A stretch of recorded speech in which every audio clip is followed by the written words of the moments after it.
구역장 회장님들은 이제 가운데로 모여주세요. 교재 다 하나씩 한 장씩 다 받으시고요. 가운데로 앉아주시기를 바랍니다. 다 앉으셨으면 제가 한번 기도하고 잠시 교육을 시작을 하도록 하겠습니다. 기도하겠습니다. 좋으신 하나님 아버지, 오늘도 하나님의 은혜 가운데 또 오후까지 예배 잘 드리고 또 특별히 또 학습, 입교, 세례식까지 은혜 가운데 인도하여 주심을 감사드립니다. 특별히 오늘 학습받고 또 입교하고 세례한 모든 주의 백성들 기억하여 주셔서 일평생 믿음 생활 잘하고 예수님께 귀하게 쓰임받고 하나님의 영광을 드러내는 귀한 주의 백성들 될 수 있도록 인도하여 주옵소서. 특별히 혼자만 또 신앙생활 하는 것이 아니라 한 사람 한 사람 전부 다 구역 모임에 잘 소속되어서 구역 회장님 또 구역장님들과 함께 같이 믿음 생활 잘할 수 있는 은혜를 베풀어 주옵소서. 늦은 시간까지 또 함께 구역 예배 말씀을 위하여 모이신 우리 구역장 구역 회장님들 위로하여 주시고 이 시간 은혜를 베풀어 주시고 복을 내려 주시옵소서. 감사드리며 예수님의 이름으로 간절히 기도드립니다. 예, 구역장 우리 구역 회장님들 환영하고 감사합니다. 잠시 광고사항은 저희가 주보 광고에서 보신 것처럼 특별히 10월 18일 이번 주 말고 다음 주 금요일입니다. 다음 주 금요일 날 오전 9시 30분부터 오후 5시까지 우리 문대호 목사님, 의사 선생님이신데요. 정형외과 전문인데 목사님이세요. 선교를 위해서 목사 안수를 받으셨습니다. 그래서 우리 목사님, 의사 선생님 오셔가지고 진료할 예정 가운데 있습니다. 그래서 다음 주 금요일이니까는 또 많이들 혹시나 건강에 대해서 궁금하신 부분 있으시면 특히 뼈나 관절 전문가시니까는 그런 부분에 있어서 많이 오셔서 이제 상담을 받으시면 좋을 것 같습니다. 뿐만 아니라 이것을 이제 전도의 기회로도 사용을 하시면 좋을 것 같아요. 그래서 주변에서 믿지 않으신 분들 우리 교회에 좋은 의사 선생님이 있다. 이 실력은 미국에서도 인정받으신 최고의 닥터십니다. 근데 다 이제 내려놓고 그냥 한국에서 지금 선교 활동, 섬선교를 하고 계세요. 실력은 하여튼 실력은 정말 공인된 검증받은 그런 의사 선생님이신데요. 그래서 전도의 수단으로 많이 좀 초청하시면 좋을 것 같습니다. 다음 주 금요일입니다.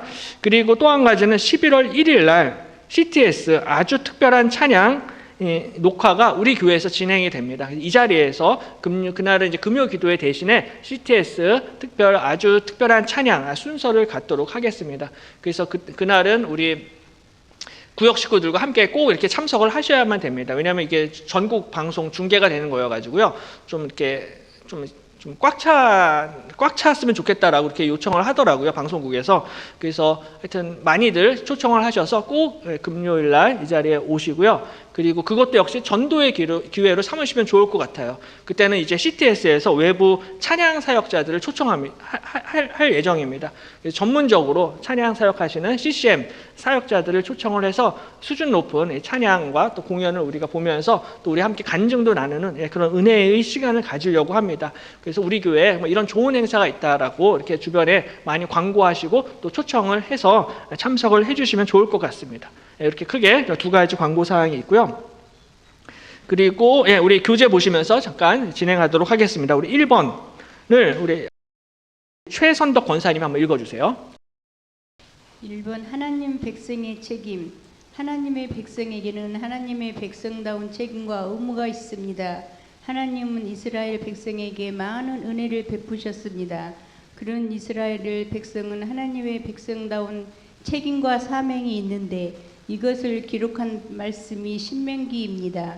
은혜는 값없이 공짜로 주어졌지만 값없는 은혜에는 책임이 따릅니다. 신명기에는 출애굽기 1세대가 모두 죽고 새로운 2세대를 향한 모세의 고별 설교이며 유언적 메시지입니다.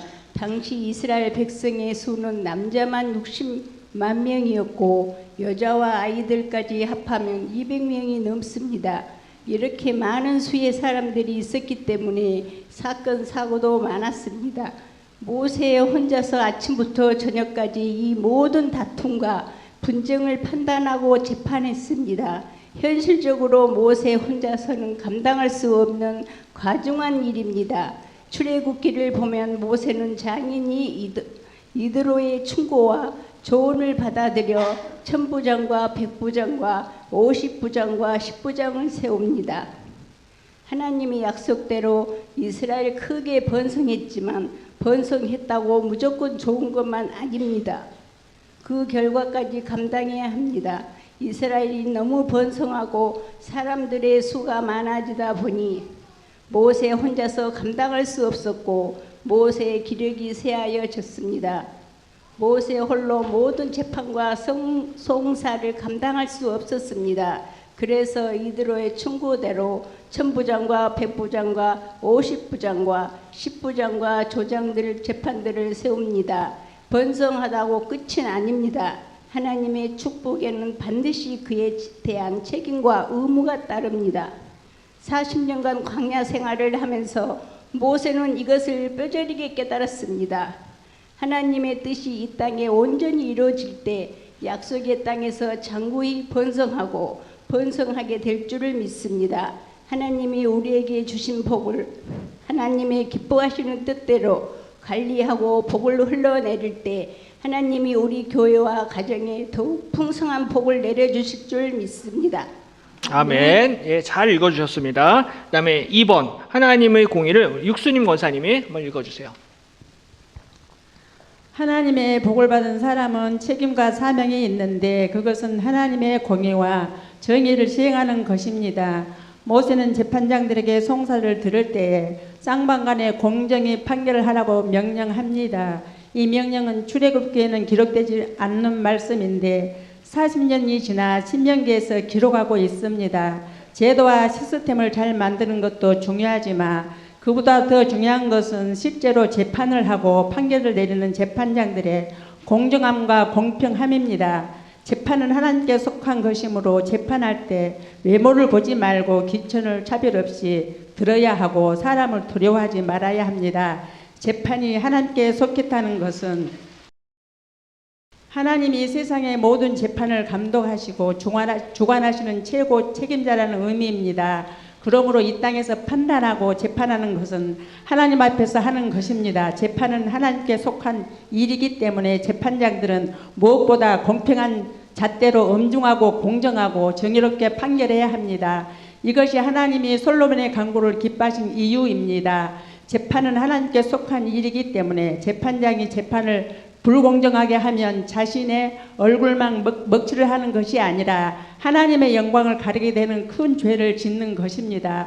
특별히 이스라엘 백성의 경우에는 다른 민족에게는 없는 탁월한 율법과 계명을 가지고 있었습니다.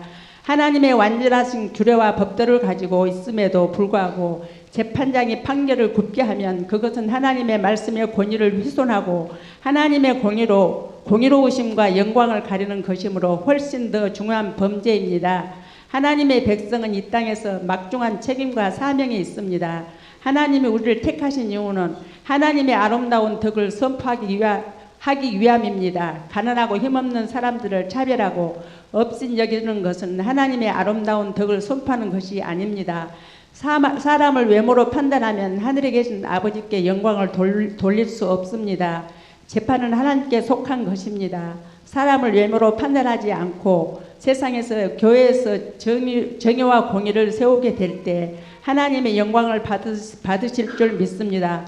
왕같은 제사장으로서 하나님의 아름다운 덕을 선포하시기 바랍니다. 아멘. 아멘. 예, 감사합니다. 잘 읽어주셨습니다. 자, 질문 보겠습니다. 1번. 하나님은 우리에게 값없이 은혜를 베푸셨습니다. 하지만 그 은혜에는 책임이 따릅니다. 하나님의 복을 받는 사람에게 사명이 따릅니다. 그 사명은 오늘 말씀에 의하면 무엇을 행하는 삶입니까? 라는 질문입니다. 오늘 본문의 16절, 17절에 보면은 답이 나와 있습니다.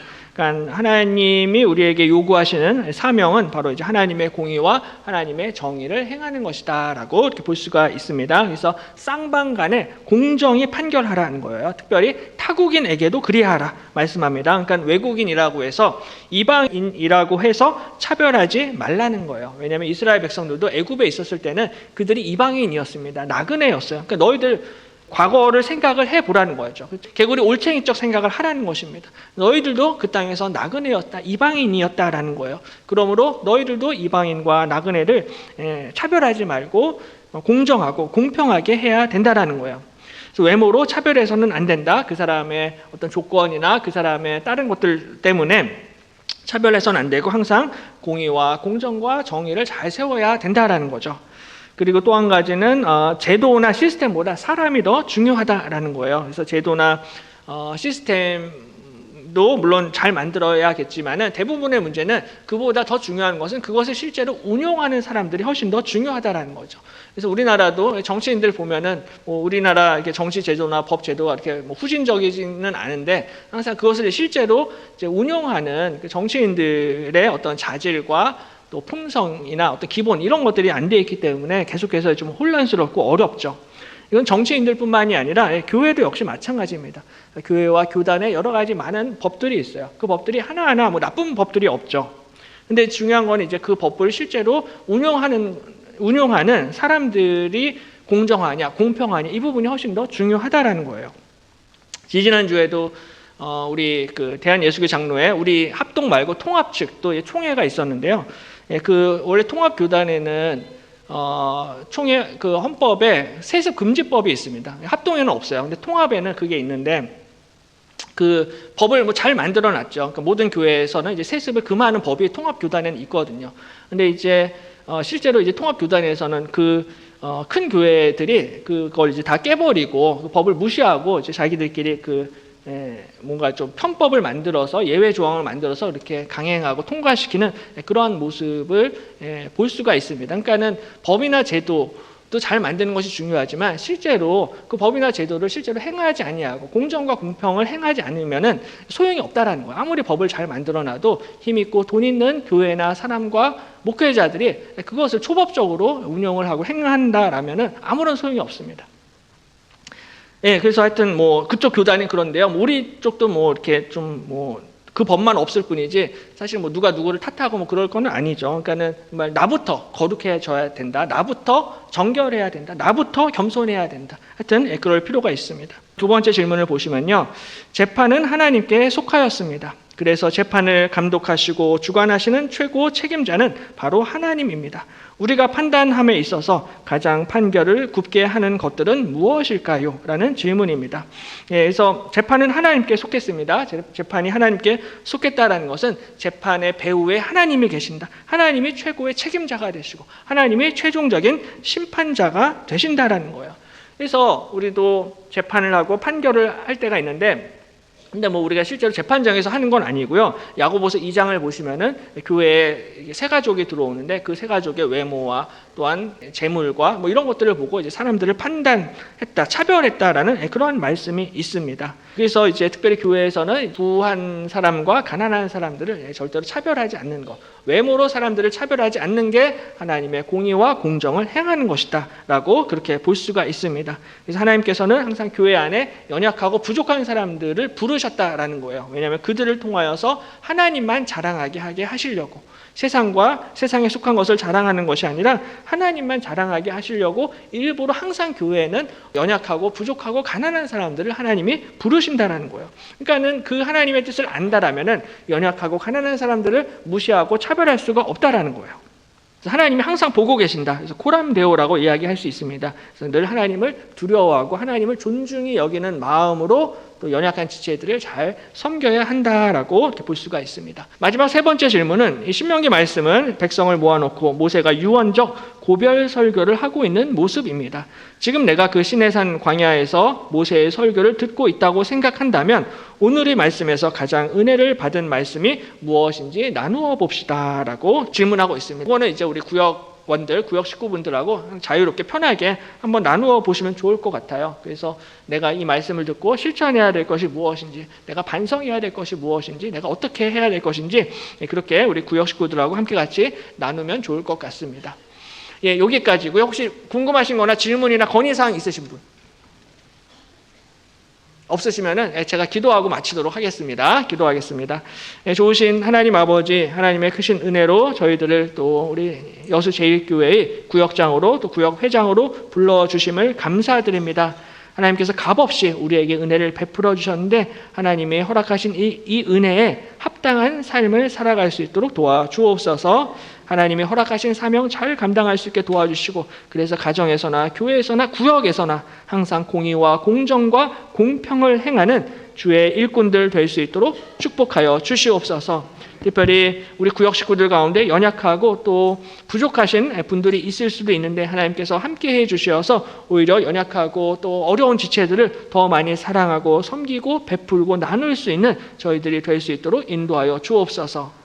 애쓰고 수고하시는 우리 구역장 회장님들 항상 기억하여 주셔서 영육간에 강건케 하여 주시고 정말 기도하기 좋은 너무 아름다운 이 계절에 무엇보다 하나님 앞에 간절히 부르짖고 기도하며 말씀과 기도로 거룩하여지는 우리 구역장 회장님들 될 수 있도록 은혜를 베풀어 주시옵소서.